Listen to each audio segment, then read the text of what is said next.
জ্যোতিকা মিক্সাইটেৰ মই জ্যোতিকা আপোনালোক সকলোকে স্বাগতম জনাইছোঁ। আশা কৰিছোঁ আপোনালোক ভালে আছে। ফ্ৰেণ্ডছ, আজি মই আহিছোঁ আমাৰ ঘৰলৈ, অৰ্থাৎ ভাইটিৰ ছোৱালীজনীৰ বাৰ্থডে। আৰু বাৰ্থডে অলৰেডি শেষেই হৈছে, আৰু যিহেতু কেক কটাও শেষ হ'ল, প্ৰসাদৰ কামো শেষ হ'ল, মই অকণমান সময়ৰ কাৰণে আহিছিলোঁ। আৰু এইখিনিৰ পৰাই ইয়াত তেওঁলোকৰ বহাৰ কাৰণে ৰুম বনাইছে, আৰু এইখিনিৰ পৰাই মই ভিডিঅ'টো আৰম্ভ কৰিলোঁ।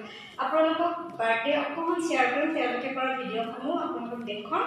আৰু পিছত কেতিয়াবা হোম টুৰ দিম বাৰু আমাৰ ঘৰৰ। আৰু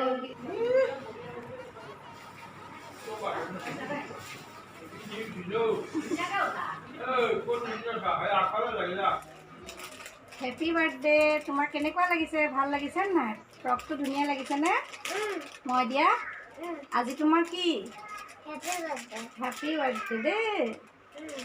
ভালে থাকা দেই, আৰু ভালকৈ পঢ়িবা দেই। ধুনীয়াকৈ কোৱা, হাঁহি এটা গাই দে, গান এটা গাবা নেকি?